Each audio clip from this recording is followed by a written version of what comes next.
Hola, bueno, lo prometido es deuda y inmediatamente les leo el siguiente capítulo de Jesús Malverde. Se titula Lloreme y dice exactamente así.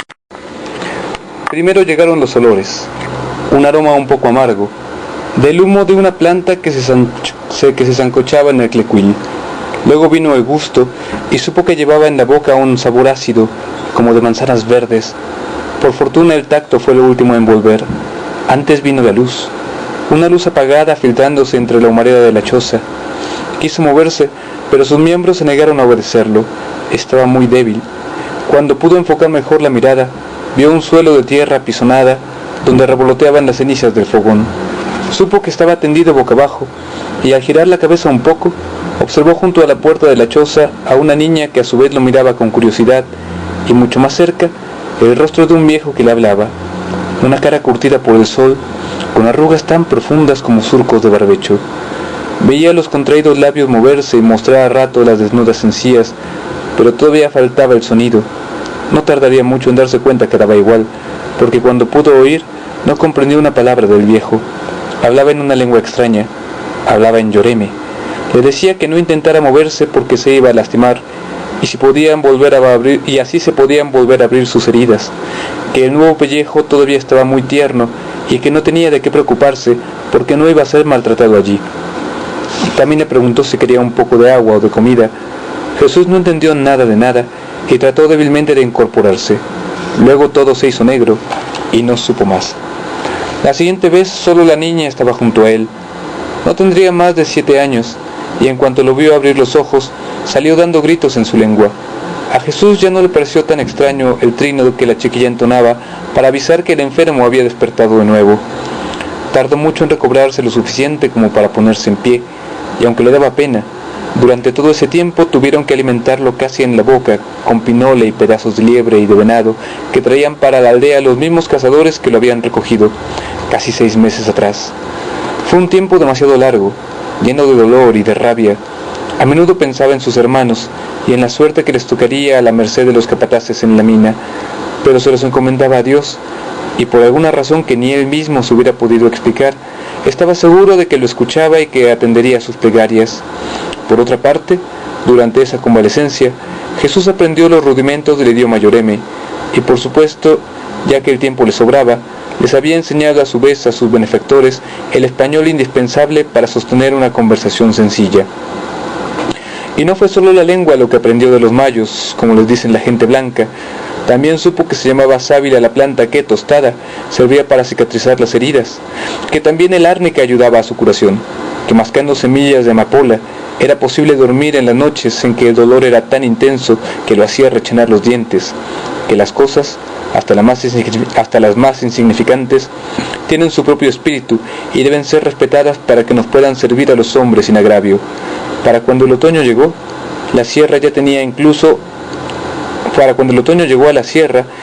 incluso su propio nombre en lloreme, Aachim, el furioso, porque decía el viejo Yapsi que incluso dormido se podía sentir el coraje que guardaba Jesús en su corazón. Para entonces también había hecho muchas amistades entre la gente de la aldea, sobre todo entre los viejos, a los que escuchaba siempre con respeto, aun cuando no entendía la mayor parte de lo que le hablaban, y entre los niños, con quien demostraba una gentileza rara en la gente blanca, sobre todo con Tlamati, la chiquilla que lo había cuidado en los primeros días y que no se separaba de su lado hasta que no estuvo lo bastante fuerte para comer por él mismo. El invierno llegó frío, más duro para Jesús que para los otros, porque de su ropa normal ya no quedaba mucho, y con el cierzo las heridas le volvían a doler como si se abrieran de nuevo. En esas largas noches heladas, era común que se reunieran las grandes familias en torno al fuego y se pasaran las horas recordando los hechos de sus antepasados, cantando canciones llenas de tristeza. Jesús ya casi entendía todas las palabras y se conmovía mucho cuando las cantaba Tlamati, mientras la miraba a los ojos, quizá recordando que fue ella quien lo vio despertar por primera vez en tierra lloreme. Era muy entonada y cantaba con un sentimiento que le hacía cosquillas en las entrañas a Jesús. A veces cerraba los ojos y a propósito se olvidaba de la lengua para disfrutar solo el timbre y la intención de la voz.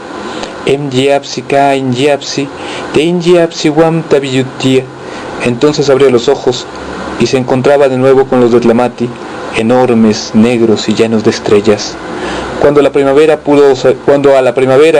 pudo salir Jesús a dar sus primeros paseos largos, se murió de ganas de volver a la hacienda para ver por sus hermanos y para ponerle un tiro entre los ojos al general. Pero sentía que tenía una deuda enorme con los Yoremem, y como gente bien nacida que era, no quería dejarla pendiente, de modo que empezó a acompañar a los cazadores en sus salidas, y si bien es cierto que no era tan bueno con el arco como con el rifle, algo cooperaba en las excursiones de las que rara vez volvían con las manos vacías. Le gustaba regresar con los otros hombres de las correrías, cantando en Yoreme, y saber que las mujeres ya tenían una cesta de frutas silvestres y un buen montón de nistamal listo para echar unas tortillas sabrosas, con las que acompañar la carne que, asada sobre el fogón con sal y chile, como hacen los pastores, era una verdadera delicia. Es verdad que a veces pasaban hambres, pero mucho menos de las que recordaba en sus primeros años en Culiacán. Así, la vida se le acomodó a Jesús como nunca la había pensado. Las lluvias llegaron y se fueron una y otra vez, y antes de que pudiera darse cuenta, habían pasado 5 años. Le gustaba esa forma de usar su existencia, y quizá la hubiera vivido de ese modo el resto de sus días, pero el destino le tenía preparada una suerte distinta, y esa suerte lo alcanzó una tarde en que regresaban, con muy poca presa, cuando oyeron unos gritos de mujer que venían de las faldas de una loma tupida de encinos, al pie de la cual un ponipinto, atado a un árbol, pastaba despreocupadamente. El animal tenía una buena silla, con alforjas y funda para espada y carabina. En las ancas llevaba el hierro del gobierno del distrito, que ahora es municipio. Probablemente fue Jesús el único de los cazadores que no tenía idea de lo que ocurría, pero intuyó que no era nada bueno. Quién sabe cuántas cosas pudieron pasar por su cabeza, pero nada parecido a lo que tenían delante sus ojos. Un rural de los de Cañedo, con el uniforme reglamentario lleno de insignias y distintivos, pero con los pantalones a media pierna, estaba sobre una india joven, quizás una yaqui, que mal se defendía arañándole el rostro y tirándole mordiscos. Fue Enoquim, un hombre joven y fuerte a pesar de sus miembros delgados, quien se abalanzó sin pensarlo sobre el rural, y tras levantarlo de los cabellos y arrojarlo lejos de la india, empezó a tundirlo a golpes. Los otros, que tal vez hubieran preferido arreglar las cosas de otra forma, viendo cómo se ponía el asunto, colaboraban en la paliza con un puñetazo o una patada donde se podía, cuando un estampido resonó entre los cerros. Todos parecieron quedarse un momento en suspenso, sin saber bien a bien lo que pasaba, vueltos de piedra por la sorpresa. Fue Enoquim el primero que se movió, dio 2 pasos hacia atrás y cayó al suelo agarrándose el vientre con una mano. De algún modo el rural, arreglándoselas entre la lluvia de puñetazos, había alcanzado a desenfundar su revólver. Enoquim recibió el tiro a quemarropa, y una vez en el suelo, se quedó quieto, para siempre. Bueno, así termina el segundo capítulo de esta entrega. Esto es, será hasta la siguiente que podamos saber en qué continúa esta historia. Pero los invito a seguir pendientes del canal de Jesús Malverde y les deseo a todos la mejor de las suertes. Que la pasen muy bien. Hasta pronto.